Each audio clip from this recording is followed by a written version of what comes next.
tudo bem com você? Eu sou o Padre Paulo Daladeia e hoje eu quero falar da oração como um jogo. Vem comigo!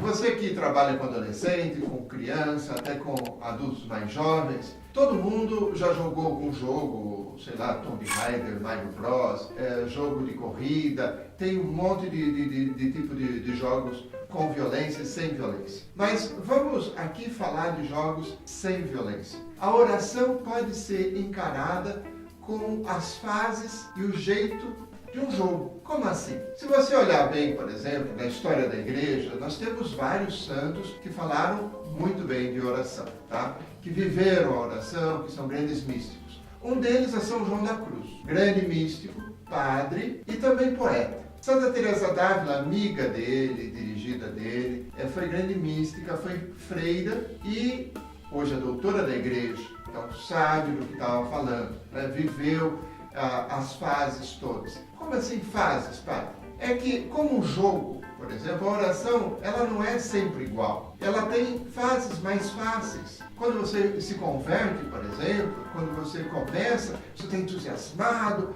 você está ligado, você está cheio de energia para rezar. Depois, tem fases mais intermediárias, mais tranquilas e tal. E tem mesmo fases difíceis de passar, difíceis de ir para frente. Santa Teresa chega a dizer que nós temos, como uma escada que vai para o céu, mas que de vez em quando tem patamares. E algumas vezes a gente acaba descendo mesmo alguns degraus da escada. Quer dizer, a oração, ela é como o jogo que a gente joga, muitas vezes, ela tem fases mais fáceis, mais difíceis, dificuldades. Às vezes a gente entra num beco sem saída, não sabe por onde a gente vai sair daquela fase para passar para uma outra. Então, na verdade, a oração é um jogo interativo. É isso mesmo, ela é um jogo interativo. Porque o que você faz na sua vida reflete na sua oração. E aquilo que você faz na sua oração reflete também na sua vida. Ou seja, você não sai do jogo. Se você pegar, por exemplo, o texto de 1 Tessalonicenses, capítulo 5, versículo 17, São Paulo vai dizer: orai sem cessar. Tem gente que interpreta isso como, eu tenho que ficar o dia inteiro rezando. Não! Você tem que trabalhar, você tem que estudar, você tem que viajar, você tem que criar laços de amizade, para fazer comunidade, para viver. Mas você tem que rezar a todo tempo. Orar sem cessar não é ficar o tempo todo ajoelhado rezando, mas é fazer da sua vida uma oração. Ou seja, não sair do jogo da oração. O que você faz na vida reflete na sua oração. O que você faz na oração reflete na sua vida. Queria fazer uma comparação assim meio esdrúxula, quem sabe, meio estranha para você. Mas sabe aquele tiozão, tipo eu, assim, que não tem nenhum jeito, não sabe os comandos do teclado, do jogo, né? Não tem habilidade para jogar. Às vezes não tem destreza de raciocínio e tal. Esse cara vai jogar a primeira vez, ele sai falando mal. Eu não gosto de jogar, jogo é porcaria, alienação, é isso, é aquilo e tal. Esse mesmo cara, quando vai rezar, ele fala mal de Deus, fala mal da igreja. Porque ele não sabe os comandos, ele não sabe como fazer, ele não sabe como entrar no jogo. Então, aquele tiozão que não sabe como rezar, é aquele primeiro que vai falar mal da oração, que vai falar mal do serviço de Deus. Tem gente que passa dessa fase do tiozão, vamos dizer assim, que entra para uma fase um pouco mais, está se iniciando. Tem gente que já sabe os comandos, já sabe as orações, sabe decor, a partir do coração, vamos dizer assim, né? Sabe as orações vocais, sabe rezar em grupo, mas ainda precisa de muita ajuda. Ainda precisa trabalhar com outras pessoas, ainda precisa jogar com outros, porque não consegue fazer isso sozinho. É aquela pessoa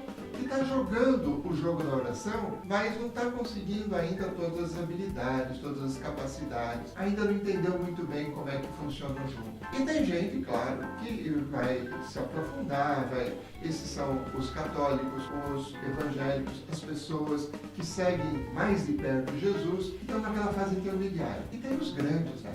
Os místicos, os campeões, aqueles que estão com pontuação mundial lá em cima. Esses são os grandes santos, são os grandes místicos, São João da Cruz, Santa Teresa d'Ávila, outros santos. Então, nós temos fases na vida, temos fases no jogo e temos fase na oração. Na verdade, tem várias fases na oração. E tem sempre mais de um tipo de saída, tá? Normalmente a saída da oração, ela não é para cima, como muita gente pensa. E agora eu vou começar a rezar mais, eu vou começar a rezar melhor, com mais entusiasmo, vou levantar aqui, vou levitar. Não, normalmente as saídas da oração são para baixo. Pega o Evangelho, por exemplo, João capítulo 13, o texto do lava-pés. Jesus está no momento auge da sua plenitude, da sua divindade, da sua consciência, do seu poder. Está no momento de plenitude. Ele lava os pés dos discípulos e depois ele vai para a cruz. Então veja, a saída de Jesus, da grande fase, do grande jogo da oração, de intimidade com o Pai, é lavar os pés. Então a saída nem sempre é para cima, como muita gente imagina.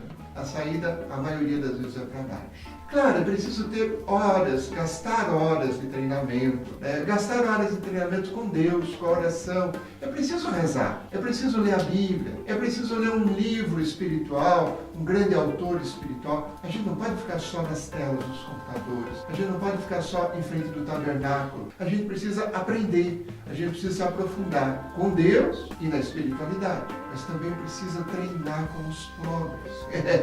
Precisamos também estar ao lado dos pobres. Não se esqueça, Mateus 10, versículo 42. Tudo aquilo que vocês fizerem a um desses meus pequeninos, mesmo que seja só um copo d'água, foi a mim que vocês o fizeram. E aqui eu preciso lembrar, para terminar o nosso videozinho, hoje um pouco mais curto, do Carlos Acutis. O Carlos Acutis, que foi recentemente beatificado, o Carlos Acutis, que é um garoto que morreu muito jovem, nos deu exemplo. Ele era um nerd, entendia de engenharia, entendia de informática, era um rapaz ligado à Eucaristia. Ele dizia, olha, a missa vai ser a minha autoestrada para o céu. Mas não só. Ele não ficava só na igreja rezando. Ele ia na missa todo dia. Comungava todo dia, rezava todo dia. Quando ele morreu, todos os pobres da cidade vieram visitá-lo, porque todo mundo conhecia. Ele conhecia os moradores de rua um por um. Ele todo dia passava, conversava, comprava uma comida, comprava um doce, dava para alguém, se preocupava com a cobertura, com o cobertor dos pobres no frio. Um menino, que hoje é beatificado e logo será santo, que é exemplo para todos os nerds do mundo, para mim e para você, Carlos Acutis, que treinava a oração, mas treinava com os pobres. Nunca saiu do jogo. Nunca saiu do jogo. Nunca deu game over. E se você puder, se você gostou desse vídeo, se isso te inspira para alguma coisa, deixa o seu like, por favor, coloca o seu comentário. E se você não é assinante ainda, assine o canal para receber as notificações, tá bom? Um abraço, que essa fala da oração como um jogo possa te inspirar, não só a jogar melhor, mas a rezar e a viver melhor o seu cristianismo. Um abraço, Deus te abençoe.